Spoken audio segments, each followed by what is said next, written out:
I've always heard voices and had visions from a very young age. And for a long time, I had no idea why that was happening. And then eventually ended up in psychiatric care, both of the traditional kind and of the sort of medical kind. Um, but in terms of coming into working in mental health, it is really through the women's movement. So in my early 20s, I was actively participating in the women's movement based in Hyderabad. And I was also doing my PhD in cultural studies.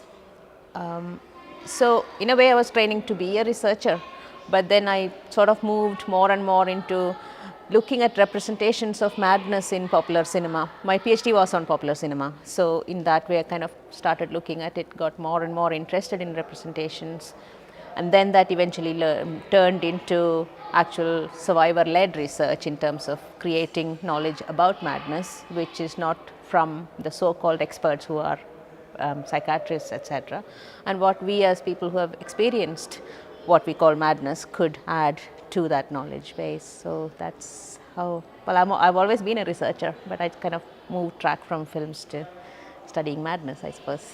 Yeah. There's one tradition of user survivor research which is very personal in the sense that people use their own stories, which is called the narrative research, which I have also done.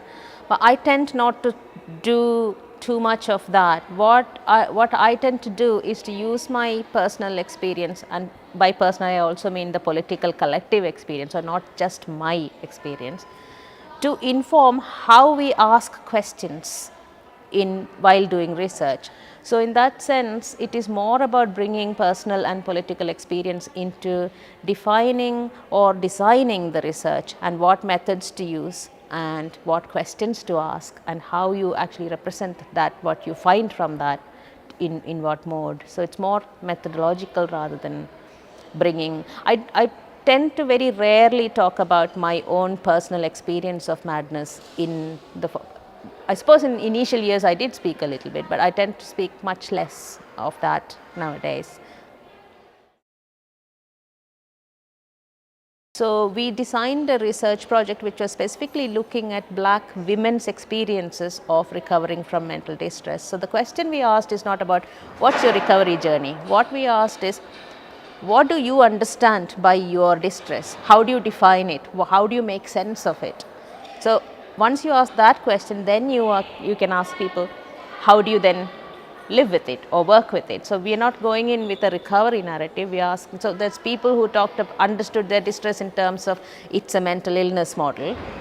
There are people who completely believe that it is not an illness, it is a socially created, it's a socially constructed thing. And there are other people who understood it as a spiritual breakthrough. So there's different positions come through.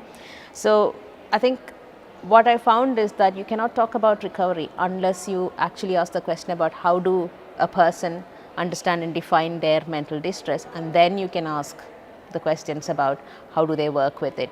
Do they call it recovery, or do they just call it part of being who they are, etc. So I found that research really interesting, and also because we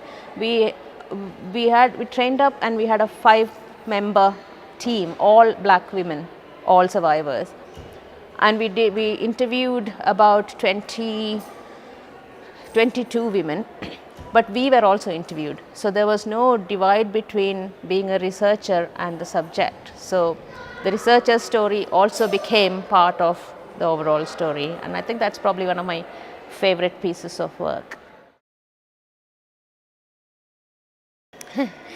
I don't know if you listened to my talk in the morning. I've been part of the Black Survivor movement for quite a while, and one of the things that we find in being part of the minority communities in the UK is that we don't really get invited into international forums like INTAR, like the Hearing Voices network, etc. This one was different. I think it is probably because it was organized in India, organized by Bapu Trust, and there is a very clear agenda here through the TCI Asia network, etc., for real transcultural dialogue. So then, the kind of the Western or the high income international survivors coming in, maybe for the first time got a little bit shifted that, within those high income countries, there are minoritized and marginalized communities. And I think we got a chance to, me and my colleagues, to come here. So this is my first time in this kind of an alternative international forum. I've been to lots and lots of conferences, but usually it will be either sort of one or two people in the room in a very wide audience, or it will be very specifically about race and mental health. So that's been quite interesting. I am not a reformist, I am an abolitionist, but I can understand in particular, but I'm also a very contextual person. So there will be contexts in which people may think that using some bits of the medical model may be required, but aspiration for me would always be to completely get rid of the medical model and look to social, political and cultural ways in which we understand and we work with madness. So for example, if people are hearing voices and it's not really causing them distress, do we really need to treat them? Can't we just have people? Because if we have seers and Sufis, we are happy with them. They hear voices and they speak to God and whatever else. But when it comes to an ordinary person, if the voices are causing them distress, we might, they will require support. But we don't, like, by definition need to get rid of voices. It's just part of the human experience. So I think where support is required, in my experience, there are ways in which you can support a person even without actually having to give medication. And from all my understanding of the existing research, medication doesn't really cure you of any of this. It just suppresses it, or I don't know.